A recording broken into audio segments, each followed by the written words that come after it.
بینەران و بیسەرانی ڕوودا و سڵاوتان لێبێ خۆشحاڵین لە ئاڵقەیەکی دیکەی پەنجەمەوە لەگەڵێەوەی خۆشەویست داین. لە بەرنامەیەم جارەشماندا درێژە بە گفتوگۆکەمانە دەین لەگەڵ کاک سەباح یەحیا حەمدانی. لەم بەرنامەیەشدا شایەتی لەسەر کۆمەڵێک ڕووداوی گرنگەدا بە تایبەتی لەسەر هەڵەبجە و ئەنفال. کاک سەباح بەخێر بێتەوە بۆ بەرنامەکەمان. دووبارە سڵاوتان لێبێ و سوپاسان دەکەم. کاک سەباح، سەبارەت بە کیمیابارانی هەڵەبجە لەلایەن دەسەڵاتدارانی حکوومەتی عراقیەوە، هیچ شتێک لایە بیسەلمێنێ کە ئێرانیش چەکی کیمیایی بەکارهێناوە لە هەڵەبجە؟ گەیشتینە باسی ئەنفال دوو بەشی هەیە. بەڵێ، هەڵەبجە و ئەنفال و گۆڕی بە کۆمەڵ. ئێستا باسی هەڵەبجە دەکەین. لایەتما ئەو کاتە لە ئەمنی کەرکووک بووم کە ئەنفال دەسی پێکرد. ساڵی 1988 بوو. پەیوەندیم لەگەڵ هاوڕێیەکی منداڵیم هەبوو، ئەو لە دەستگای هەواڵگری بوو. ڕائید هانی یونس جەمیل. پێکەوە کاتی زۆرمان بەسەر دەبرد، داهاتە سەردانم بۆ ئەمن و منیش دەچوومە سەردانی. لەو کاتەدا بوو کە چەکی کیمیاوی بەکارهات. ڕێنماییمان بۆ هات، ڕێنمایی هەواڵگری. دەزانی لەو ڕۆوە دەستگای هەواڵگری لە ئێمە بەتواناتر بوون و باشتریش لە کاروباری سوپات تێدەگەیشتن. جاو کاتە بوو کە هەواڵی دامێ، گوتی ئێران بە کیمیاوی لە ئێمەی داوە و خەڵکی بەرکەوتومان هەیە. ئەم جۆرە زانیاریانە ئیدی بە بروسکە و دەما و دەمیش بڵاو مەبەستی هەڵەبجە بوو. بەڵێ، هەڵەبجە. جاوە بوو گوتم چارەت شێوچی دەکرێ؟ گوتی فەرماندەی بڕیار دەدەن. ڕۆژی دواتر هەواڵی دامەیە کە چەکی کۆکوش بەکار هاتووە و لێدانێکی توندیش بووە.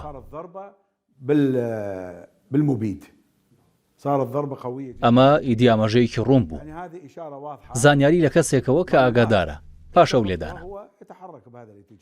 سەدان سەربازی بەرکەوت و گەێنرانە نەخۆشخانەی سەربازی لە کەرکووک، هەمویان بەرکیمیاوی خۆمان کەوتبوون. واتە لە لێدانی دووەم کە وەڵامی ئێمە بوو. بۆیە دەڵێم لێدانی یەکەم لەلایەن ئێرانەوە بوو، بەڵام ڕووداوەکانی دواتر دەریان خستکە ئێرانیەکان ئەو لێدانە یەکەمیان وەکو تەڵەیەک بەکارهێناوە چاوەڕێ بوون عێراق بەهێزتر وەڵام بداتەوە.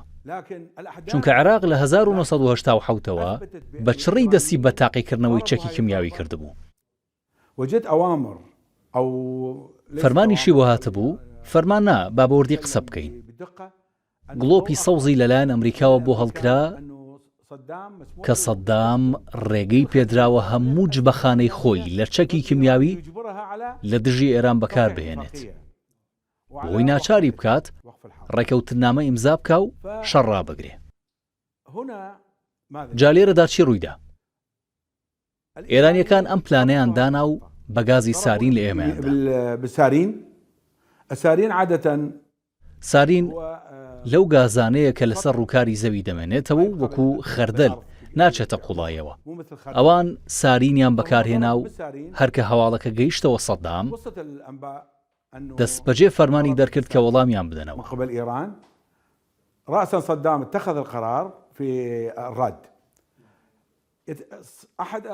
یەکێ لە شایەتەکان کە من هێنامە کەناڵەکەی خۆم و پسپۆڕی دروستکردنی چەکی کیمیاوی بووە و لە دامەزراوەی موسەنا بووە کە تایبەتە بە دروستکردنی چەک.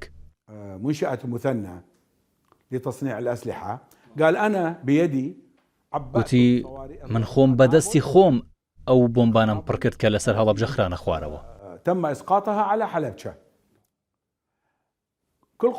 هەر بۆمبێک 250 کیلۆگرام خەردەل و سارینیان تێکراوە. لە یەکەم وەڵامدانەوەدا فڕۆکەکانمان زیاتر لە 65 دەرچوونیان هەبووە بۆ هەڵدانی ئەو بۆمبانە. ئەمە شایەتە و بەشدار بووە و ناوەکەی لای منە، بەڵام ڕازی نابێ بێتە سەر تەلەڤیزیۆن و قسە بکات.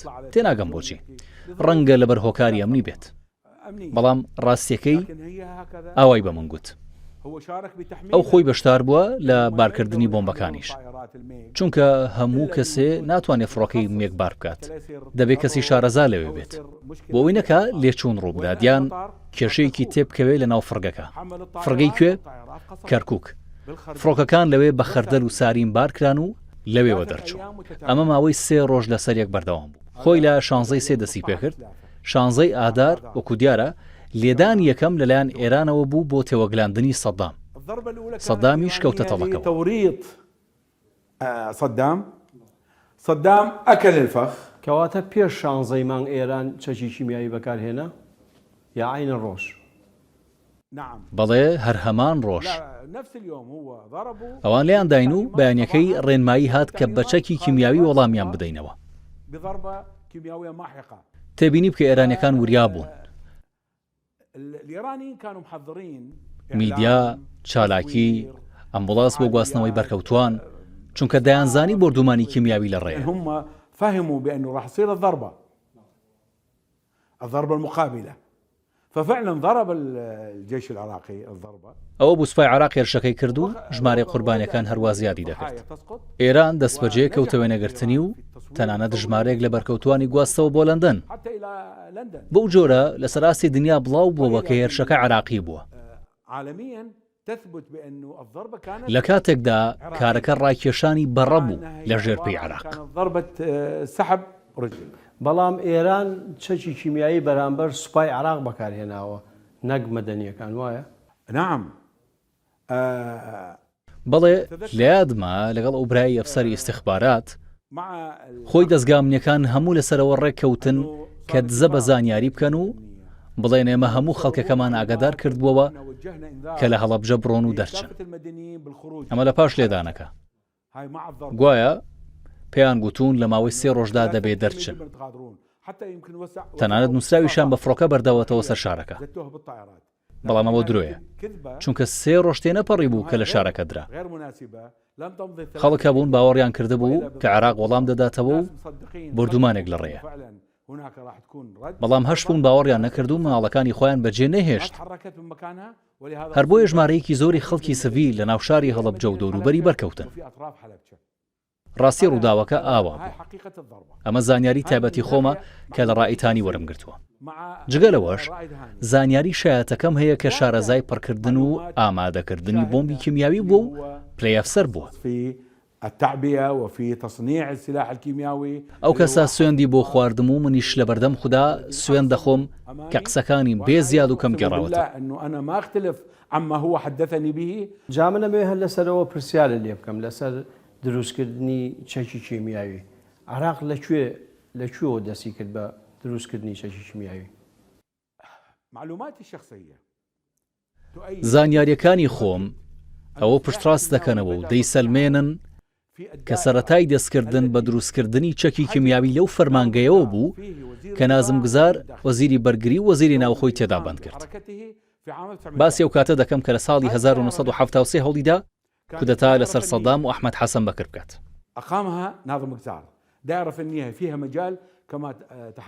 ئەم فەرمانگەیە خۆی فەرمانگەیەکی تەکنیکی بوو، نازم گزار دروستی کرد. فەرمانگەیەکی تەکنیکی بوو بۆ ئەو بەشەی کە ناوی معمەل بوو. فەرمانگەیەکی تایبەت و زۆر نهێنی بوو لە ناوچەی فزەیلیە لە ڕۆژهەڵاتی بەغدا.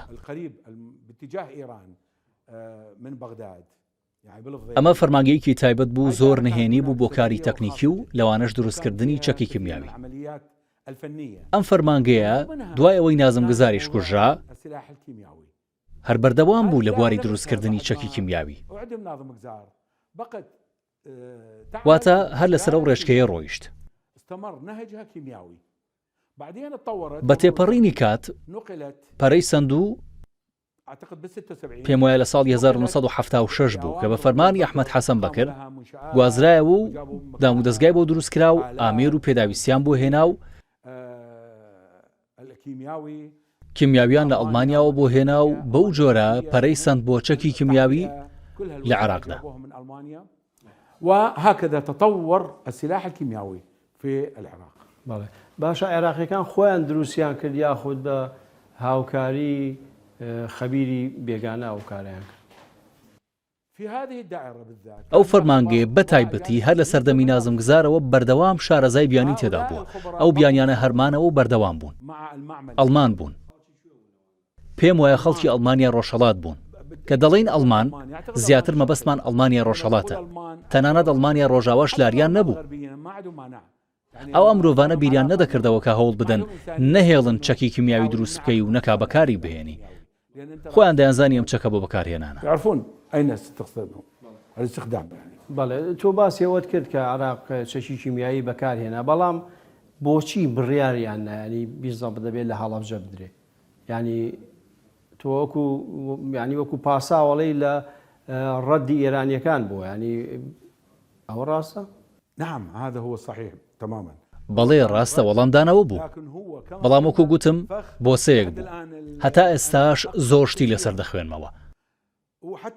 تەنانەت وەزیری بەرگری تۆماری دەنگی هەیە کە دەڵێ بە کیمیاوی لێماندان 5-10-20 لێ کوشتون، کێشە نییە با 20,000 بن. بەڵێ عەدنان خێرۇڵڵاه ئەو تۆمارە دەنگێ لە دادگای سەرانی ڕژێمیشدا لێدرایەوە. باشە ئەم وەزیری بەرگریە کە هەندێک کەس خۆشیان دەوێ و دەڵێن مرۆڤێکی باش بووە و خاوەن ڕەوشت بووە، ئەوە تا دەڵێ 20,000 کەس کێشە نییە. ئێمە 2 ملیۆن کوردی باشمان هەیە، واتە ئەو 20,000 کە باش نەبوون ئەوانە کوژراون. ئێ باشە ئەوانە بەشێکیان منداڵ و لە باوەشی دایکیاندا مردن. ئەمە چیرۆکی بردومانەکەیە. وەزیری بەرگری دانی پێدادەنێ. ئەو برای لە کارگەکە بووە دانی پێدادەنێ. نزار خەزرەجی بروسکەی ناردووە بۆ دادگا کاتی دادگای سەرانی ڕژێم. زانیاری دەداتە دادگا کە لەو کاتەدا فەرماندەی فەیلق بووە، بەڵام بڕیارەکە ئەو نەیداوە، بەڵکو خودی سەدام حسێن بڕیارەکەی داوە. ئەوەش پاشەوەی سەدام لە ناو دادگا نزار خەزرەجی تۆمەتبار کرد بەوەی کە ئەو بڕیاری بردومانی هەڵەبجەی داوە. منیش لێرەوە بۆ دەسەلمێنم کە سەدام دروی دەکرد، چونکە ممکن نەبوو فەرماندەی فەیلق بڕیارێکی لەو جۆرە بدات. قائد الفيلق أن يتخذ القرار. باشە چیە تەنفیزی کرد؟ عەدنان خەیرۇڵڵاه ئاگادار بوو؟ أكيد على علم. بێگومان ئاگادار بوو. بردومانی کیمیاوی ئاشکرایە بە بڕیاری ڕاستەوخۆی سەدام بوو. بەڵام کێ جێبەجێی دەکات؟ میکانیزمی جێبەجێکردنەکە چۆنە؟ بێگومان وەزیری بەرگری ئاگادار بووە، بێگومان عەلی حەسەن مەجید ئاگادار بووە لە لێدانەکە. پاش ساتێکی دی، پاش چەند خولەکێکی دی، پاش چەند کارژێرێکی دی دەبێت. بەڵام ئەوەی جێبەجێی دەکات ئەو ئەفسەرانن کە دەزانن چۆن ئەم چەکە بەکاردێ. ئەوەی پڕی دەکات، ئەوەی دەیگوازێتەوە، ئەوەی لە فڕۆکەکانی بار دەکات، ئەوەی لە فڕۆکەکە بەری دەداتەوە، هەموو بەشدارن. واتە میکانیزمێکی دیاریکراوی هەیە. باشەکەواتە ئەو فڕۆکەوانەکان ئەوانەی کە چەکەکەیان تەقان لە هەڵەبجە و ناوچەکانی دیکە، ئەمانە ئایانزانی کە ئەمە چەکی کیمیاویە؟ بەڵێ دەیانزانی. ئەوە زۆر ڕوونە، چونکە شارەزایەکی چەکی کیمیاوی دەهات سەرپەرشتی بارکردنی فڕۆکەکانی دەکرد. چونکە ئەگەر لێچوونی هەبوو هەر لێچوونێک ڕووی دابایە، بۆ نمونە بۆمبێک لێی بچوایە دەبوو چارەسەری بکەن و زوو ئاگاداریان بکەنەوە. بۆیە ئاگادار بوون و پێشیان گوترا بوو کە دەبێت بە بەتاڵی بگەڕێنەوە. واتە دەبوو ئەو بۆمبانەی باریان کردوون هەمووی بتەقێنن. أن يضرب بالسلاح الذي أخذه معه بالقنابل يجب أن يقصف فيها. بەڵێ باسی نزار خەزرەجیت کرد. باشە ئەو سەدام حسین بۆچی ئەویست پەلکێشی دادگای بکە کە تۆڵێ ئەو ئاگادار نەبووە؟ بەڵێ بۆیە دەیویست تێوەی بگلێنێ. جۆرێک بوو لە ئێرەیی، چون نزار خەزرەجی سەرڕایەوەی لە دانیمارک بە ڕۆڕووی دادگایی کرابووەوە. اینجاوەشی بیستەوە کە سەرپەرشتی ڕێخستنێکی کردووە لە دژی ئەو لە کاتێکدا و لە حەشارگەدا بوو. کاتێک ئەمریکیەکان لێکۆڵینەوەیان لەگەڵ کرد، گوتی ئەوەی بڕیارەکەی داوە نزار خەزرەجی بووە. دەیویست تێوەی بگلێنێت بۆی بیهێننەوە کە لەو کاتەدا لە ئیمارات بوو. بەڵام خەزرەجی بەڵێنی لە ئیماراتیەکان وەرگرتە بوو. مافی پەنابەریان دایە و پاسەوانیان بۆ دابین کرد بۆ ئەوەی بمێنێتەوە. پاش ئەوەی هاوکاری پلانەکەی خەزرەجیمان کرد لە ساڵی 2003 ئەوە بوو چوینە سووریا. خۆی سەرەتا چوینە سعودیا، بەڵام سعودیا بەرنامەکەی گۆڕی کە تایبەت بوو بە دامەزراندنی هەرێمی سونی لە عێراق لەلایەن نزار خەزرەجی. ئامانج لە هەرێمی سونە پاراستنی سوپا و شارە سونیەکان بوو لە کەوتن و وێرانبوون پاشەوەی خەزرەجی ڕای دەگەیاند کە ئەو لە عێراقە. متواجد في العراق هذا كان كل هذا استمع به سەدام حسێن هەموو ئەمانەی بیست بووەوە، بۆیە دەیویست خەزرەجی تێوەگلێنێ و بیهێنێتەوە بەردەم دادگا، بەڵام تازە ئەو بەڵێنی وەرگرتە بوو کۆتایی هاتبوو. بەڵام تۆ بۆچی دیفاع لە نزار خەزرەجیەکەی ئەخۆ ئەویش بەرپرسێکی گەورە بۆ لە جێیشە چۆنە بێ ئاگای لێ نەبوو بێ؟ دڵنیات دەکەمەوە من بەرگری لە هیچ ئەفسەرێک ناکەم، بە تایبەتی ئەوانەی لە سەرکردەکان بوون. ئەمانە تا ئەو پەڕی خێریانە سەدام حسێن بینی، دزیان کرد و تاڵانیان کرد و نەوت و شوجاعیان وەرگرت و دەیان ئۆتۆمبیلیان وەرگرت و باخ و کێڵگە و هەتا دوایی هەموویان بەشدار بوون. بەڵام پلەبەندیشەیە لە مەسەلەی بەشداری. بۆ نمونە یەکێ دێ دەڵێ من جێبەجێکار بووم، بەڵام ئەمە جێبەجێکار لە بەرپرسیارەتی جێبەجێکردنەکەی نابەخشێ. ئێمە سوپاین و ئەم سوپایش بۆ پاراستنی وڵاتە نەک بۆ کوشتنی هاوڵاتیانی خۆی. ئەرکی سەرشانیان بوو ئەگەر کەمێک مرۆڤایەتیان لەدڵدا بووایە هەر چۆنێک بووە وڵات بەجێ بهێڵن. هەرچەندە ئەویش وڵاتی بەجێ هێشت، بەڵام لە کاتێکی زۆر درەنگدا بوو. ئەمە حەقیقەتی خەزرەجیە، من بە هیچ جۆرێ بەرگری لێ ناکەم، ئەویش تێوەگلاوە. ئەگەر لەوەی هەڵەبجەشتا نەبێ لە تاوانی دیکە، بەڵام هەندێک هەڵوێستی باشیشی هەبوو، باشتر بوو لەوانی دی. لا ليس هو هذه الغوها. باشە کەواتە گەنە و پرسیارە بکەم ئایا چەکی کیمیاوی تەنها لە ڕێگەی فڕۆکەوە بەکارهێنراوە یاخود ڕێگەی تریشی هەبووە؟ مەسەڵەن بە تۆپ و ئەو شتانە دەتوانێت ئەو چەکە بەکاربێت؟ بەڵێ ئەو شایەتەی کە من باسی دەکەم لە گەورەفسەران و شارەزایانی بواری دروستکردنی چەکی کیمیاوی بووە لە دامەزراوەی موسەنا. ئەو ڕێگاوە باسی ئەو چەکەی کرد کە لەگەڵ هەموو جۆرە چەکێک بەکاردەهات، تەنانەت RPG گولەکەیان وا لێ کردووە کە کیمیاوی تێبکرێت، گول لە هاوانی گەورە و بچووک، تەنانەت تۆپاوێژی تایبەتیان لە میسرەوە بۆ هاتبوو. گولەکەی کاتێک دەکەوێ دەبێ بە چەند پارچەیەکەوە، هەر پارچەیەکی کیمیاوی تێدا بووە.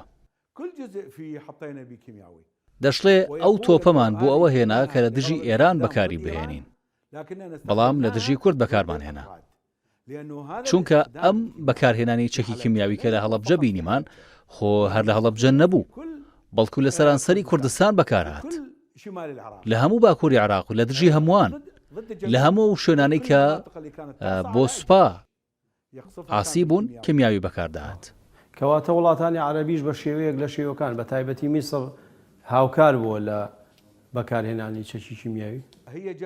ئەو تۆپاوێژەی لە میسرەوە هاتبوو گول لە تۆپی تایبەتی هەبوو کە ناوێکی عەرەبیانەی هەبوو، سەقر بوو یان ناوێکی لەو جۆرە، ناوەکەیان لە نەمەوە، بەڵام ئەوان دابوویانە عێراق بۆ ئەوەی لە دژی ئێران بەکاری بهێنێ. ئەو شایەتەی من هێنا بووم دەڵێ ئەو تۆپەمان بوو ئەوە هێنا لە دژی ئێران بەکاری بهێنین، بەڵام ئێمە لە دژی کورد بەکارمان هێنا، کوردی ئێرانی. ئەمانەوە حساب کرابوون کە ئێرانین لە عەقیدەتی سەدام حسێندا. ئەوە دوای وەستانی شەڕ ئەو چەکانی پێفرۆشیان پێش وەستانی شەڕی عێراق و ئێران؟ نەخێر پێش ڕاگرتنی شەڕ. ئێمە باسی مانگی سێ دەکەین، ساڵی 1970 واتە هێشتا خومەینی ڕەزامەندی لەسەر ڕاگرتنی شەڕ نەدا بوو، ڕەزامەندیشان نەدا هەتا ئەو چەکە کیمیاویە لە هەموو بەرەکانی شەڕ تاقی نەکرایەوە. ئێرانیەکان لە ساڵی 1970 بیریان لەوە دەکردەوە هێرش بکەنە سەر بەغدا، پلانیان بۆەوە دانابوو یەک فەیلەقی سوپایان بۆ ئامادەکرد بوو، یان چەند فێرقەیەکی تایبەت کە هاوکات و پێکەوە هێرش بکەنە سەر بەغدا.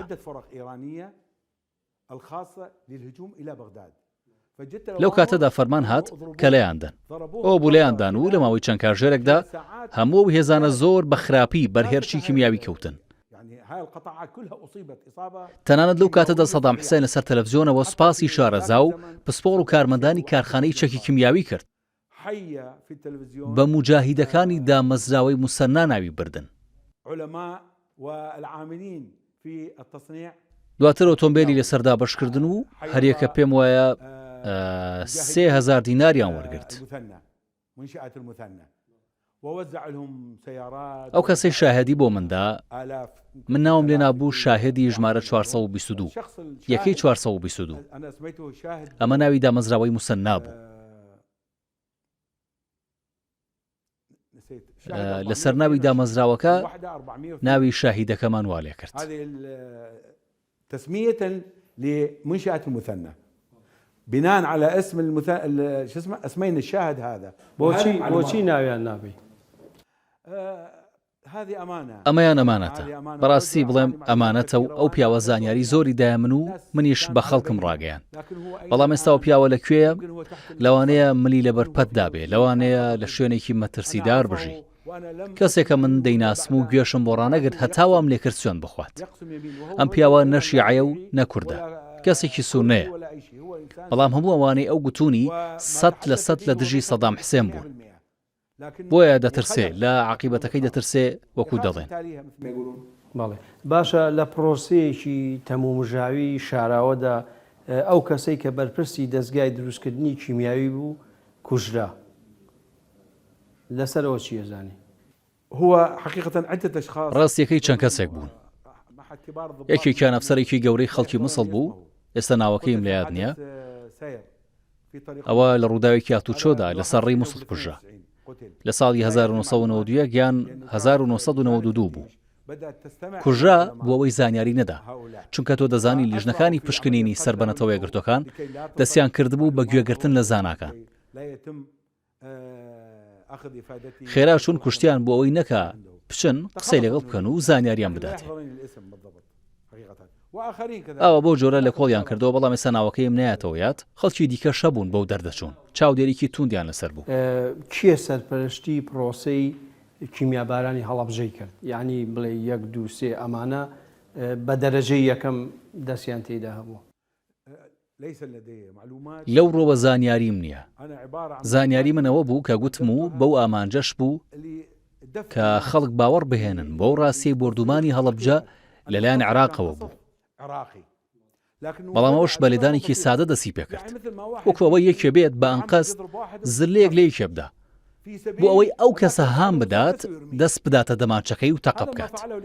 ئێرانیەکان ڕێک ئەوەیان بە عێراق کرد و سەدام حسێنیش کە بە گەمژەیی ناسراوە کەوتە ئەو تەڵەیەوە و ڕەفتارێکی کرد کە بۆ هۆی خنکاندنی گەلەکەی خۆی بە گازی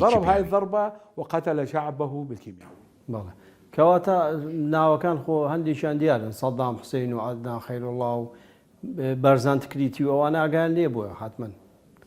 عەلی حەسەن مەجید کەیتر؟ نا، بارزان تکریتی پێم وایە ئەو کاتە لە عێراق نەبوو، لە سویسرا بوو. بەڵام ئەو ناوانەی دیکە بەڵێ، ئەوانە فەرماندەکانی سوپا بوون، بڕبڕەی پشتی ڕژێمەکە بوو. بەرپرسیارەتی ئەمانە بەرپرسیاریەکی ڕاستەوخۆی و هیچ مشتوم ڕێک هەڵناگرێ. لە سەرۆکی کۆمارەوە بە پلەی یەکەم ئەو 100% بەرپرسیارەکەی لە ئەستۆیە. ئەوانی دیکەش بڕێکی بەرپرسیاریان بەردەکەوێت، بەڵامی دی هەرێکە بە قەبارەی خۆی. عەلی حەسەن مەجید ڕۆڵێکی سەرەکی هەبووە. بۆچی؟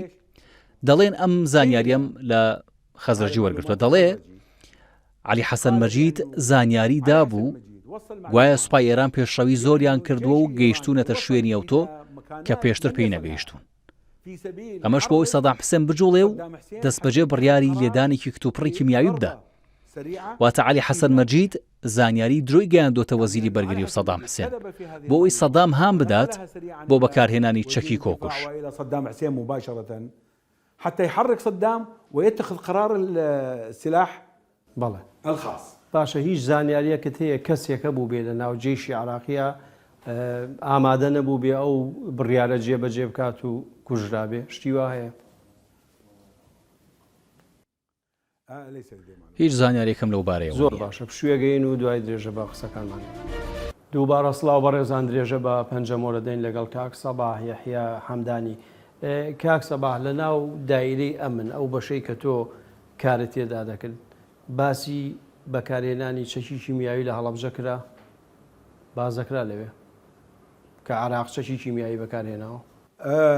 نعم بەڵێ ئێمە بروسکەکانمان دەخوێندەوە هەموو ئەو بروسکانەی دەگەشتێنران و لە بەرەکانی شەڕەوە بۆمان داهاتن بۆ نمونە دەستگای استخبارات دەینارد یان بارگەکانی حزب دەیانارد ئەوە هەمووی داهاتەوە لای ئێمە ئێمەش دەمان خوێندنەوە و دەمانزانی چی ڕوودەدا ئەو پڕۆپاگەندەی گوایە هاوڵاتیان پێشتر ئاگادار کراونەتەوە ئەوە پڕۆپاگەندەیەک بوو لە ناو خەڵک بڵاو کرایەوە بۆ ئەوەی ئەو بردومانی سوپاوا دەرکەوێت کە پاساوی هەبووە واتە سوپا گوناهبار نییە چونکە پێشتر خەڵکەکەی ئاگادار کردوتەوە کە بڕۆن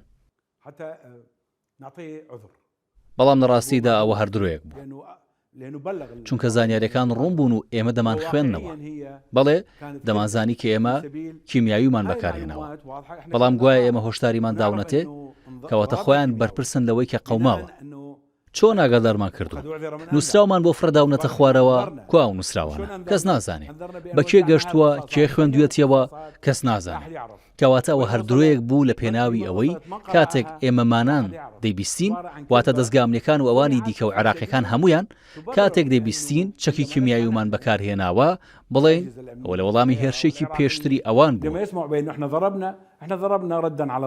بەڵێ باشە لەو بروسکە نهێنیانەی کە ئێواتان خوێندەوە ئەیانوو دێمە چەکی کیمیاویمان بەرامبەر سڤیل خەڵکی مەدەنی بەکارهێناوە؟ نعم العتاد الخاص دەگوترا چەکی تایبەت بەڵام باسی خەڵکی سڤیل نەدەکرا دەگوترا چەکی تایبەت بەکار هاتووە بۆ ڕزگارکردنی هەڵەبجە بۆ ڕزگارکردنی فڵان شوێن بۆ ڕزگارکردنی ئیدی بەڵام خەڵکی سڤیل کە کوژراون و بەرکەوتون ئەوە کەس باسی نەداکرد. بەڵێ زانیاریەکە ئەوەی کە پێشتر چەکی کیمیاوی لەسەر مرۆڤ بە تایبەتی لەسەر بەندکراوەکانی کورد سیاسیەکان ئەوانەی لە ئەبوو غرێب و لە شوێنانی تر سژن کرابوون بەکارهێنرابێ و تاقی کرابێتەوە شتیوە ئەزانی ئاگاداری تێ زانیاری تێ لەسەرەوە احتمال وارد لكنه حقيقة لم يصل ڕەنگە شتی وا کرابێت بەڵام بەڕاستی من نەمبیستووە ڕەنگە هەبوو بێ چونکە تۆ ئەم چەکە لەسەر کەسانێ تاقی دەکەیتەوە کە لە سێدارە دەدرێن یان دەکوژێن و یان هەر ڕەنگە خەڵکی حکومدراو بوو بن شتی وا ممکنە بەڵام بەڕاستی من بەڵگەیەکم نییە. بەڵێ یەکێک لەوانەی لەو فڕۆکەوانانەی کە بەشداری کرد لە بەکارهێنانی چەکی کیمیاوی لە هەڵەبجە تاریق ڕەمەزان ئەی ناسیت؟ نەخێر نایناسم. بەڵێ بەڵام سەردەمانێک بۆ ماوەیەک لە کوردستان گیرە بە بڕوای تۆ بۆچی گرتیان و بۆچی بەردرا ئایا معاملەی پێوە کرایە خۆت گوشار هەبوو لەسەر ئەو لایەنانەی کە تاریق ڕەمەزانیان گرت؟ لەبارەی ئەوەش بەڕاستی بەڵێ شتێکی لەو جۆرەم بیستووە تەنانەت لەوە زیاتریشم بیستووە بەڵام ڕاستیەکەی نازانم ئایا ڕاستە یان نە نازانم و زانیاریشم نییە. یەخۆ ئەمریکیەکانیش یەکێک لە گرنگترین ئەندازیارەکانی چەکی کیمیاویان ئازاد کرد ناویان لێ نابوو میمفە ئەوەیان ئازاد کرد کە لە نێو گیراوەکانی 2003دا زانیاریان لێوەرگرت و گوتەی خۆی دا و گوتەکەشی لە ناو دۆسەی دادگایی سەرانی ڕژێمدا هەیە. ئەمریکیەکان دواتر ئەویان ئازاد کرد. ماوەیەک لەمەوبەر پێم وایە 2 ساڵ لەمەوبەر کەسێک لە بەریتانیا داوای مافی پەنابەری کرد. میدیای بەریتانی بە ناوی SAS ناساندیە داوای مافی پەنابەری کرد. وەزارەتی ناوخۆ هەوڵیدا نەهێڵێ مافی پەنابەری بدەنێ بەڵام وەزارەتی کۆچ داواکەی قوبوڵ کرد گوتیان هیچ کێشەیەکی نییە تەنانەت دەگەر لە کارخانەی کیمیاویش کاری کردبێ. لەسەرەوە لە ناوخۆی حکومەتی بەریتانیادا ناکۆکی پەیدا بوو لەسەرەوەی کە نابێ مافی پەنابەری وەرگێ بەڵام وەریگرت. باشە ئەمەش گیرا بوو دواتر ئازاد کرا و ئێستا لە بەریتانیا پەنابەرە. بەڵام تاریق ڕەمەزان بۆ خۆی احترافەکە بەوەی کە بەشداری کرد و بیستوتە لم أسمع بهذا. نا نەمبیستووە بەڵام ئەگەر فڕۆکەوان بوو بێ ئەوە لە هەموو کەس باشتر ئاگادارە چونکە ئەمە جێبەجێکار بووە. بەڵام ئایا بەڕاستی گەیشتە کوردستان و ئازاد کرا؟ ئەمە زیاتر دەسەڵاتدارەکان خۆیان دەزانن. لەوانەیە هەمان ئەو کەسە ئەگەر گەیشتبایە هۆڵەنداش هەر هەمان شت دەبوو، ئازادیان دەکرد و مافی پەنابەریان دەدایە. ئەگەر زانیاری بدات و بیسەلمێنێ کە ئەگەر ئەو کاری نەکردبایە دەیان کوشت، ئەگەر بۆمبەکەی نەتەقاند بە خۆی و خێزانەکەیان دەکوشت. تۆ کاتێ دێیت قسە بۆ ئەم ئەوروپیانە دەکەی، ئەگەر بڵی دەکوژرام ئەو کارم نەکردبایە چی دەڵێن؟ دەڵێن ناوی خوامان لێ هێنا و بڕۆ پەنابەری. داواکەی قبول دەکەن. باشە ئەگەر شتێکی تایبەتت هەبێ لەسەر هەڵەبجە و لەسەر چیمیابارانی هەڵەبجە و کە تا ئێستا باسن نەکرد بێ، شتێکەیە باسن نەکرد بێت و لێرە بۆ بینەرەکانی ئێمە باسی بکەی کە تا ئێستا لە لای تۆما بێتەوە جا بە هەر دەلیلێک بێ. بەڕاستیەوە پوختەی هەموو زانیاریەکانی من بوون کە پێم گوتن. خۆی باسێکی بەرفراوانە، بەڵام بواری باسی بەرفراوانمان نییە و جگەلەوەش توانای یادەوەری وەکو جاران نەماوە. ڕەنگە هەندێک شتم لەبیر کرد بێ. زانیاریم زۆرە، بەڵام لە کەناڵەکەی خۆشمەوە زۆرم باسانە دەکەم. من لێرەدا ئەوەی دەمزانی پوختم کردەوە. باشە، بەڵام ئەگەر لەسەر ژمارەی قوربانیەکان قسە بکەین، کورد ئەڵێ 5,000 کەس شەهید کراوە لە هەڵەبجە. لەسەر ژمارەی قوربانیەکانیەوە هیچ زانیاریەکتان هەیە؟ یعنی عراق خۆی دانی ناوە بە لەو راپۆرت و بروسکانی کە بۆ ئێوە هات اعترافی کردووە کە مەسەلە چەند کەس کوژرابێ لە هەڵەبجە؟ من وەگەوەی لە وەزیری بەرگریم بیستووە، مەبەستم عەدنان خێرڵڵایە، گوتی باشە چەند کەس کوژراوە؟ 5، 10، 20,000. مانای ئەوە بوو ئاگادار بە لە ڕووی دەرونیەوە ئامادە بە. کە گوتیان گەیشتۆتە 20,000 دیارە ژمارەکەی پێگەیشتووە کە ڕەنگە 20,000 کەس کوژرابن. بۆیە ئەو یەکسەر گەیشتە 20,000 و گوتی 20,000 گرنگ نییە، ئەو 20,000 وا حسابکە هەر نەبوو. ئەوانە خیانەتکارن.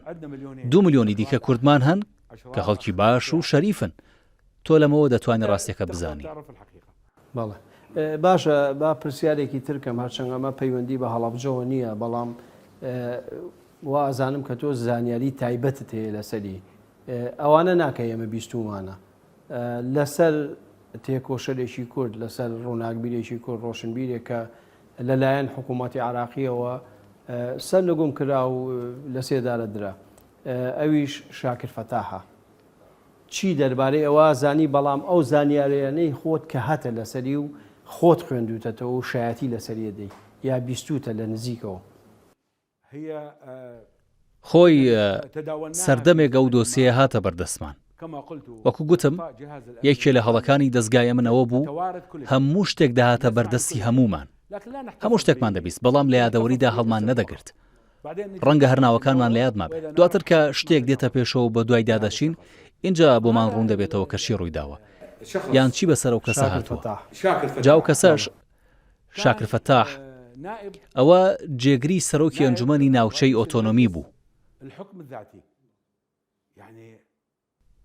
تۆ بیهێنە پێشچاوت ئەنجومەنی ناوچەی ئۆتۆنۆمی وەکو بڵی جێگری سەرۆک کۆمار. ئەو کەسە لە ساڵی 1970 ئامادەی بۆنەی 11 ئادار بوو. ئاهەنگێک بوو بە بۆنەی 11 ئادار. لە کاتی ئاهەنگەکەدا تۆ دەزانی هەمووان سەما دەکەن و دڵیان خۆشە و ئاهەنگ بۆ بڕیاری ئۆتۆنۆمی دەگێڕن. بالحكم الذاتي وبقرارات الحكم الذاتي وبما فعلناه بالحكم الذاتي. بەڵام ئەو هات و چووە سەر ستەیج و تەنیا 4 ڕستەی گوت، بەڵام 4 ڕستەی زۆر جوان.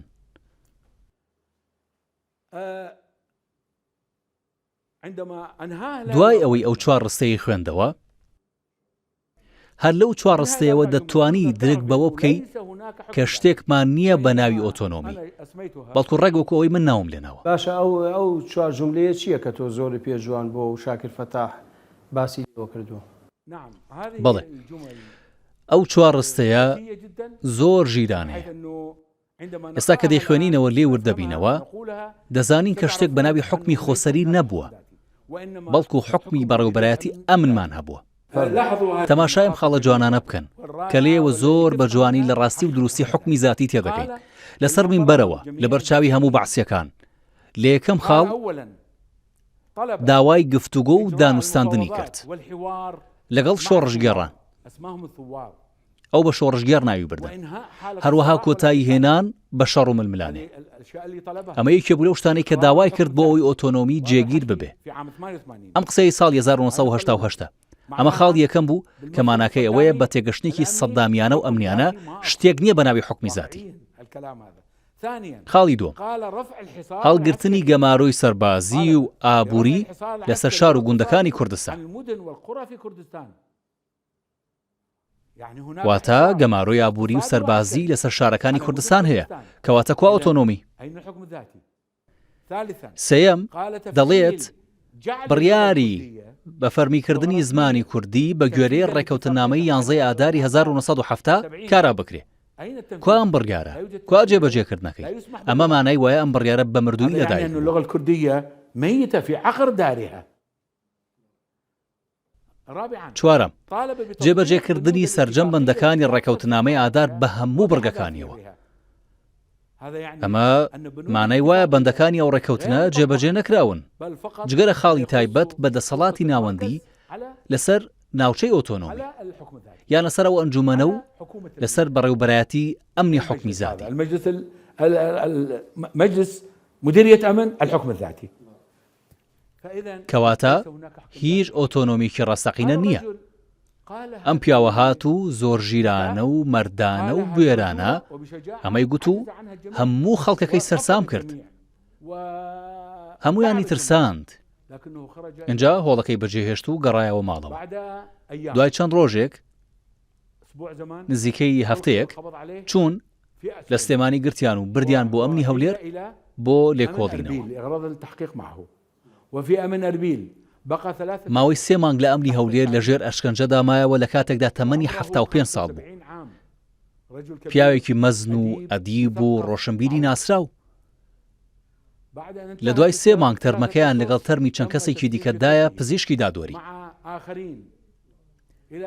لە نووسراوی فەرمیدا نووسی بوویان ئەمانە تەرمی مخەڕیبین فلان و فلان و فلان و لە نێویشیاندا ئەم مرۆڤە غەدر لێکراوە. تۆ بۆ خۆتە و کتابت بینیوە؟ طبعا لم أراها لكن إذا بحثت ستجدها. نەخێر بێگومان نەمبینیوە الأوليات خاصة بعد بەڵام ئەگەر بۆی بگەڕێی دەیبینیتەوە. شخصيا أنه أحد مدراء الأمن من بیستم کە یەکێ لە بەڕێوبەرەکانی من لە دوای ساڵی 2003 حكومة لەگەڵ حکومەتی هەرێم پەیوەندی کردووە. منحهم أعطاهم كثير و ژمارەیەکی زۆر لەو بەڵگەنامانەی داونەتێ کە ئەو لە لای خۆی پاراستە بوونی. عليها وسلمها ینی دوای ئەوەی کە ڕێگەیان دابوو لە عێراق بڕوات. عفوا سلمها للإقليم وغادر. بۆیە ڕەنگە ئەم بەڵگەنامەیەش لە نێو ئەوانەدا بوو بێ و بتوانیت بیدۆزیتەوە. بەڵێ باشە سپاس دەکەم بە بینە سەر مەسلەی ئەنفال. ئەمە بەڕاستی پرۆسەیەکی زۆر نائینسانی بوو کە عێراق بەرامبەر بە کورد کردی. چۆن پلان بۆ هەشت قۆناغەکە بە قۆناغ ئەنفالیان دەست پێ کرد؟ چۆن ئەو پلانیان دانا؟ نعم بەڵێ أنا سأتكلم الأنفال طبعا. ئەنفال بێگومان چەند قۆناغێکی هەبوو بەڵام من ئێستا باسی ئەو قۆناغەتان بۆ دەکەم کە لە مانگی شوبات دەستی پێ کرد. پێم وایە 19 شوبات بوو. بەڵێ 1970 ئەو کاتەی دەستی پێ کرد. من خۆم لە بارەگای لیژنەی کاروباری باکوور ئامادە بوو. سەرۆکی ئەو لیژنەیە عەبدوڕەحمان شەکرچی بوو.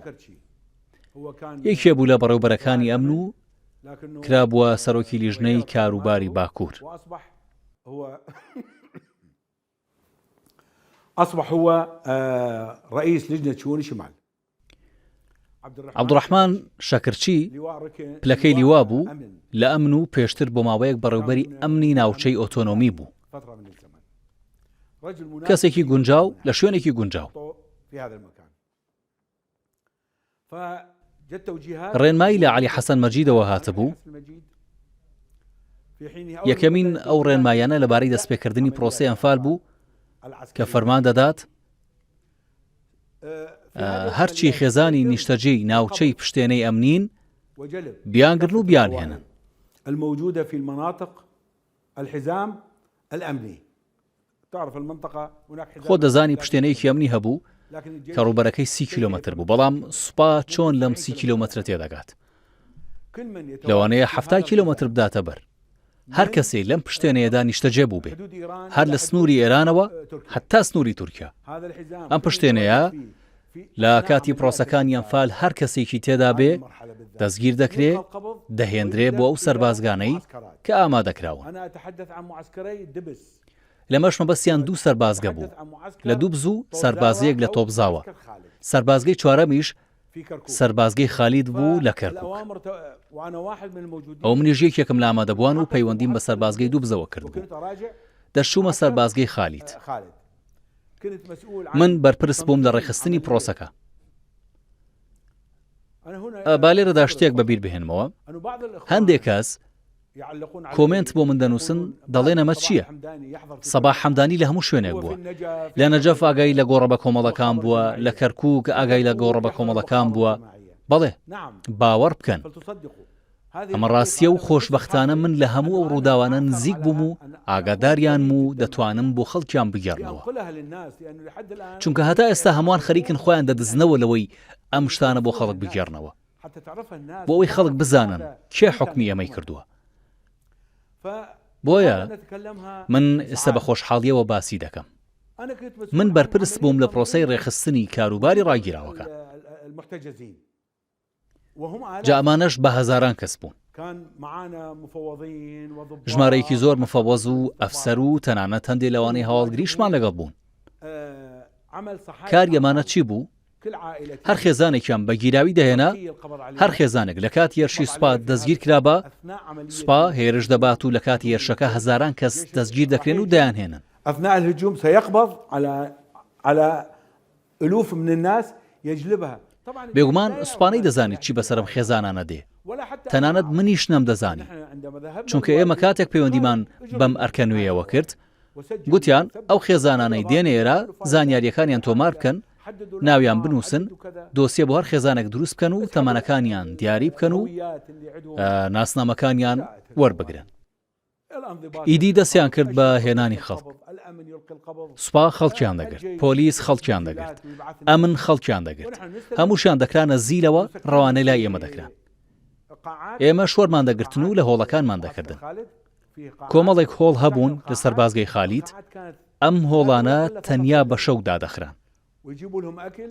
خواردنیان بۆ داهات و ژمارەیەک چێشتێنەریان هێنابوون بۆ ئامادەکردنی خواردن و ئێمەشدا بەشمان دەکرد. هەر بەشی ئەوە بوو کە نەمرن. خواردنەکان چی بوو؟ خواردن چ خواردنێکیان هەیە؟ ئەوەی لەبیر هەر خواردنی سوپا بوو، تەنیا قسعە. ڕێگەی هەموو شتێکیشیان پێدرا بوو، بەڵام لە چوارچەوەی سەربازگەکە کە سوپا دەورەیدا بوو، بەڵام ناوخۆی سەربازگەکە لە دەستی ئەمن بوو. واتە هەموو کاروبارەکانی ناوخۆ و سەرژمێری و ئەو شتانە لە دەستی ئێمە بوو. كلها احنا مسيطرين عليها. تۆ بۆ خۆت ئیشت چی بوو؟ بە تەئکید ئیشی تۆ چی بوو؟ ینی بێزەبت چ ئیشێکە دەکرد لەوێ؟ کاری من ئەمە بوو، بە پلەی یەکەم سەرژمێری. من ڕۆژانە ئامارەکەم دەدایە سوپا بۆ ئەوەی پێداویستەکانیان لە بەتانی و خۆراک و شتی دیکە دابین بکەن. واتە چەندە ژمارەکە زیاد بایە، بۆ نمونە دەمگوت ئەمڕۆ ژمارەکە 9000 و ئەوەندەیە. ئیدی ئەوان بۆ ڕۆژی دواتر بە گوێرەی ئەوە پێداویستیان بۆ ئەوەندە کەسە دەهێنا و بەو شێوەیە. ئەرکی من ئەمە و ڕێخستنی فایلەکانیان بوو. ئێمە ئێستا باسی مانگی ئادار دەکەین. پرۆسەکە لە شوبات دەستی پێکرد و لە کۆتایی مانگی شوباتەوە ئیدی خێزانی گیرا و دەستیان کرد بەگەیشتن. ئێستا باسی مانگی ئادار دەکەم. ڕۆژێکیان بیستمان کە عەشیرەتی شممەر لە ئاڵتون کۆپری بەر پەلامار کەوتوو. دەگەڕێمەوە بۆم ڕووداوە. ئێمە بیستمان کەوانەی کارەکەیان کردووە چەکداری یەکێتی بوونە. لە هەندێک ناوچەی دوورەوە دزەیان کردووە. لە هەڵەبجە و ئەو ناوچانە هەموو خەڵکەکەیان کوشتون و ڕۆیشتون. پیاوەکانی ئەم هۆزە لە بارەگای پارێزگا لە کۆبوونەوەدا بوون. چۆن بەمەیان زانیوە نازانی. ئەم گوندە پیاوی تێدا نەبوو بەرگری بکات. هاتبوونە ناو گوندەکە و هەمویان کوشتبوون، تەنانەت منداڵەکانیشیان کوشتبوون. من فیلمەکەم بینیەوە. کارمەندانی تەکنیکی ئێمە وێنەی ڤیدۆییان گرتبوو، چونکە ئەوە ناوچەی ئێمە بوو، بەری ئەم لای ئاڵتون کۆپری بوو کە ناوچەکەی ئێمە بوو، بۆیە وێنەگرەکانی ئێمە چووبوون وێنەیان گرتبوو. ڕەنگە نزیکەی 150 بۆ 200 کەسێک بوو بن، ژن و منداڵ و ینی بەڕاستی دیمەنێکی ناخەژێن بوو. ئێمە ئەو کاتە لە نێو خۆماندا دەمانگوت باشە بۆ نەیدێنێ تەلەڤیزیۆن، با خەڵک بزانن چەکدار هەن و خەڵکی تێکدەر هەن و ئاشکرای بکەین. گوتیان نا، ئێمە ئارامین، عیبی خۆمان ئاشکرا ناکەین. ڕەتیان کردەوە و پەخشیان نەکرد. بەرحاڵ ئەوە ڕوویدا و 2 ڕۆژ دواتر لە کفری شتێکی دیکە ڕوویدا. ڕووداوێکی هاوشێوە هێرش کراوەتە سەر خەڵکی سڤیل لە عەرەبی هاوردە. ئەوانە عەرەبی تعریب بوون؟ بەڵێ، لەو هاوردانە بوون کە بۆ تعریبی ناوچەی کفری هێنابوویانن، لەوێ نیشتەجێیان کردبوون، هەرڕێک وەکو ئەوانەی ئاڵتون کۆپری. 3-4 ڕۆژ دوای ئەم ڕووداوە فەرمانێکمان بۆ هات، منیش بەرپرسی ئەم شوێنانم، دووبز و سەربازگەی خالیت. فەرمانەکە دەڵێ هەموو گیراوەکانمان لە تەمەنی 15 ساڵ تاوەکو 45 ساڵ بۆ جیا بکەنەوە. 15 سنة إلى عمر 45. ژن و پیاو؟ نا، تەنیا پیاو. لە 15 هەتا 45 ساڵ جیام بکەنەوە. دەست بەجێ دڵم خوڕپەی کرد. گوتم تەواو، ئەمانە دەبن بۆ کوشتن. من دەمزانی چەند کەسیان جیا کردەوە. ژمارەکەم لە یاد نییە، بەڵام فەرمانەکەم لەبیرە. گوتمان ئەمانە بۆ کوشتن جیا دەکەینەوە. فەیلەکانمان بەبیر هاتەوە کە چۆن فۆکەسەکە لەسەر تەمەنیان بوو. بۆیە گوتمان ئەمانەش کۆتاییەکی ئازاربەخش چاوەڕێیان دەکات. هذا العدد سوف يكون نهايته أليمة. سوێن بەخوای گەورە دەخۆم، پشت بەخوا لە بەردەم هەموو لایەکدا ڕاستکۆ دەبم. تەنانە دەوانەی خۆمانم هاندا دەستکاری تەمەنەکانیان بکەن. کاتێک یەکێکیان دەهێنا تەمەنی 17 ساڵ بوو کە هێشتا منداڵە، دەمنووسی 14 بۆ ئەوی نەکەوێتە بەرەو چارە نووسە دیارە و گولە باران نەکرێ. من لەو کاتەدا ئاوا بیرم دەکردەوە. لیستەکەمان بەو جۆرە ئامادە کرد هەتا ئەو ڕۆژەی فەرمانێکی دیکەمان بۆ هات کە هەموو ڕاگیراوەکان دابەشی سەر بەڕێوەبەرایەتیەکانی ئەمن بکەین، واتە ئەمنی پارێزگاکان، بەڕێوەبەرایەتی ئەمنی هەموو پارێزگاکان لە مووسڵەوە هەتا دەگاتە بەسڕە. کەواتە بێ ژمارەیان زۆر بوو بێوانە. ژمارەکە وەکو ئەوەی لە بیرم بێت زیاتر لە 15,000 کەس بوو، تەنیا لە 2 سەربازگە. بەڵام دواتر ژمارەیان بۆ چەند نازانم، چونکە ڕۆژانە خەڵکیان دەهێنا. بەبیرم هاتەوە لە کاتی ئەرکەکەی خۆمدا کە ناوەکان و زانیاریەکانم تۆمار دەکرد، بینیم خێزانی عەرەب و تورکمانیشی تێدایە. ئەوانەمان تۆمار دەکرد و دەستبەجێ فەرمانمان بۆ دەهات ئازادیان بکەین. 2-3 ڕۆژ دەمانەوە هەتا و کاتی فەرمانمان لە بارەگاوە بۆ دەهات، واتە لە لیژنەی کاروباری باکوورەوە لە عەبدوڕەحمان شەکرچیەوە. ئەوانەمان ئازاد دەکرد و تەنیا کوردەکانمان دەهێشت. باشە، کەواتە ئێمە لێرە کۆتایی بە مەڵخەیە نین لەبەرەوەی کاتەکەمان تەواو بوو. لە ئەڵخەی داهاتوودا باسی وردەکاری ئەوانەی کە ڕەوانەکران بۆ شوێنەکان و ژمارەکان و کۆمەڵی بابەتی دیکە لە ئەڵخەی داهاتوودا باس دەکەین. بینەران و بیسەرانی خۆشەویست، بەم شێواتی نەکۆتایی ئەڵخەی ئەم جارەمان پێکەوە پرۆمۆی ئەڵخەی داهاتوو دەبینین و بەخواتان نەسوێرم. لەسەر ئارەزووی هەموو میلەتی کورد ئەوانەی کە ئەنفالەکران کۆکرانەوە کەی هێنرانە ماسخە خالیل بەتایبەتی. من وەکو ئەفسەرێکی ئەمن کە لە نزیکەوە ئاگاداری ڕووداوەکان بووم، پێشبینیم کرد کە ئەم جاکردنەوەیە بۆ گولە بارانکردنیانە بە هەمان شێوەی فەیلی ڕاگوێزراوەکان. من لەناو ئەو سەربازگانە منداڵم بینیوە تازە و هەر لەوێ لەدایک بووە. تۆ و خەڵکانی وەکو تۆ قەت هەبووە کە ئێوە فرمێسک بۆ خەڵکە بڕێژن؟ گوتی هەندێک لە منداڵەکانمان هەر بە زندوی داپۆشی، هەرکە گولەبارانمان دەکردن شۆفلەکان داهاتن و خۆڵیان بەسەردا دەکردن. مەبەستم لیوە ئیبراهیم عەلاویە. ئەمە لەو جۆرە بوو کە دەتوانین ناوی لێ بنین حەجاج. ئیبراهیم عەلاوی لە کاتی لێکۆڵینەوە تەورێکی بەدەستەوە دەگرت یان شمشێر ئەوەی کارەکەی زەحمەت کرد بایە و دانی بە شتەکان نەنایە لەسەری دەدا و دەیکوشت. يقص راسه